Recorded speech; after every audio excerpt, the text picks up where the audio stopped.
Flight Boss, bitch, you know, for sure. You're not listening to the Mind of an Terry Moon, Flight Boss, the Archangel Uriel, and I'm here to carry out God duties and motherfucking responsibilities. And I titled it specifically that because what I'm here to tell you is I'm not telling you this is a right way to go about doing this.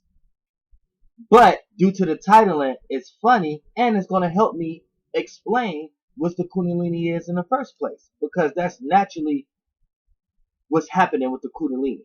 You have all this rhetoric on the internet about the Kundalini. It was only a few people I came across that actually understood what the Kundalini was. So this is for everybody who don't understand what the Kundalini is. Anytime you got somebody, and this goes for everything, anytime you got somebody that make you go through ups and downs and jump through fire loops and make you feel like you have to do all these kind of rituals and spells in order to accomplish something, run from it. Because everything in this existence is stuff that you already been doing. It ain't till you have a being that want to control that actual aspect and want you to give that energy to them when they create a ritual or a spell for you to do something that you already do. So something that you already do, the moment you initiate a spell or a ritual with it, you give that energy of what you're doing to that oversoul or to that being or to that man, whoever wrote that in a book and made you learn it to think that it was that. You see what I'm saying? Now this is what the Kundalini is. The Kundalini is your ability to have the idea to arouse yourself, right? And when that fluid trickles down from your spine and trickles down through each chakra from the idea of it, from each chakra, it trickles down all the way until it gets to the chakra that controls the sex organ, right? And once it goes down there, when the fluid went down, the Kundalini rises. So as the snake rises between your spine, you running around on the internet thinking, what is that? I never experienced it. I need to learn how to experience. I need to meditate. Nigga, when you about to bust a nut, nigga, that's what it is. That's what it feels like when the Kundalini is rising up your motherfucking spine. When you about to bust a nut, or girls when you finna catch an orgasm. So the Kundalini is trying to teach you that you're supposed to have the ability to do this within yourself, because it's getting you prepared to be a planet or a star. Because this is star consciousness. This is how stars look at it. We always, as a star, having a star brain up there, we always had to have our Kundalinis. I mean, we always had to rise our Kundalinis, because this was our ability to create life within ourselves and be able to balance our positive and negative, our female and male vibrations together. You see what I'm saying? And once we get that joy within ourselves, we're able to emit light, become a source, and spread out our own seeds. And the space and then the odorless, shapeless, non-flammable gas, which is a conscious, which is your spirit. Any one of those that enter into me, based upon the frequency vibration that gas is vibrating on, when it goes into me, it's going to take shapes and forms of however it was vibrating, whether it was vibrating on the negative or the positive side. That's going to let me know if it's going to end up being a male or female representation in me, right?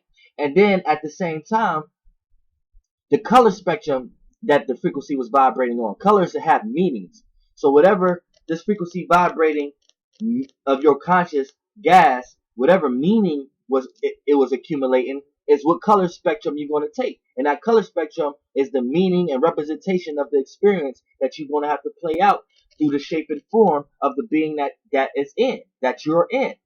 You see what I'm saying? So when we talk about the Kundalini, that's the ability for me to get an idea and for me to do what I want with that idea to create some type of harmony in myself. Now, the reason why I titled this video that if you want a fast way to rise the Kundalini, watch porn. Now, porn is detriment because it can create imaginations and illusions for you that you end up needing that external thing as a crutch. And then you end up physically not being able to do this with yourself. It's going to it'd be harder to get aroused by looking at women or men or women looking at men. It'd be more harder for you to be into these type of things in the real world And you will use the external representations and other people doing it as a crutch to remind you how to do it within yourself again. Now, as stars, we look at other stars having to do this as petty. But as humans, humans already have to come together in a smaller realm of reality, which deals with more illusions, more experiences of having to come together. So you guys are playing out the actual physicality of male and female, the positive and negative. But you are all genuinely as one. And the better you know how to come together as one, is the better this being that you're in feel like it came together as one. The more separate y'all act, the more separate that this being is in.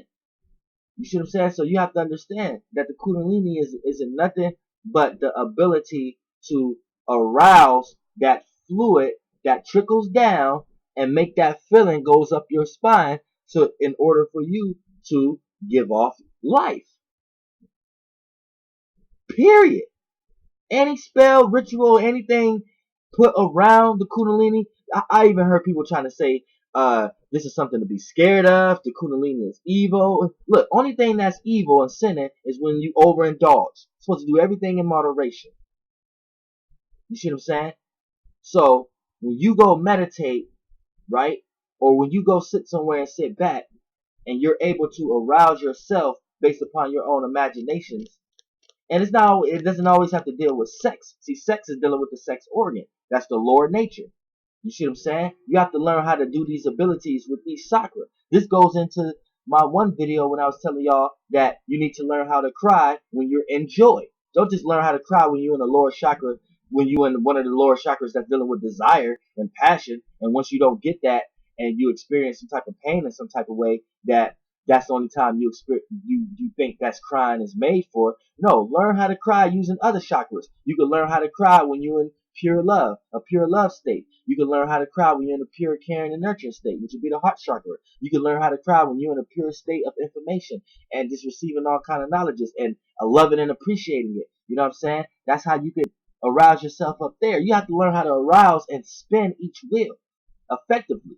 So you don't have to, so you can know how to get aroused using other chakras, and you don't have to just know how to get aroused and bring life in by using the lower chakra. So you have to learn how to arouse and experience joy and experience how to make fluid come out of you, whether it's crying or sperm or girls' as orgasms, whatever. You have to learn how to make fluids come up out of you using other chakras other than the lower chakra.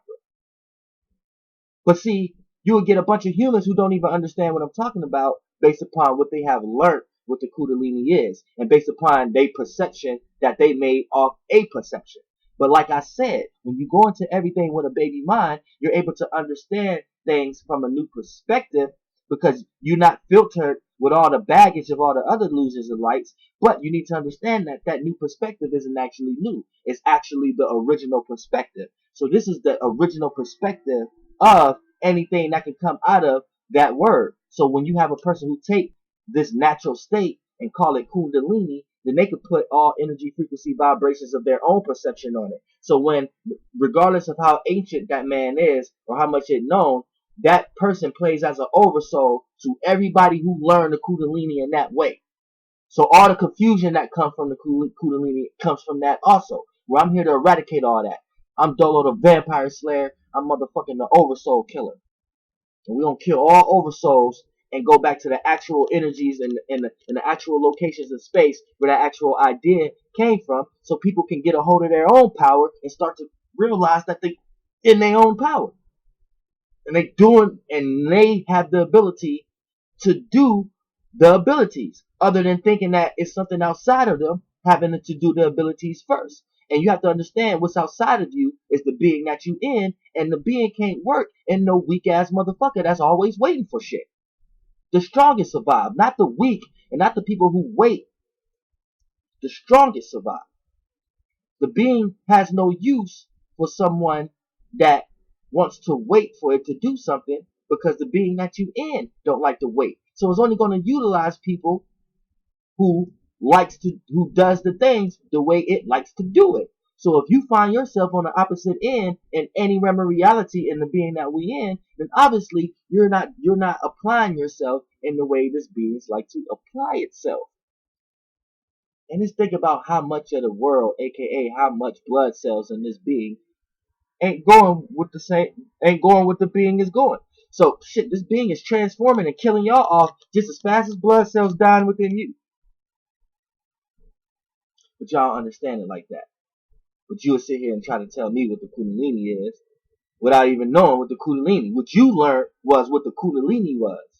What I'm telling you is where the Kundalini energy got it from. Big difference. Flight boss, goddamn man.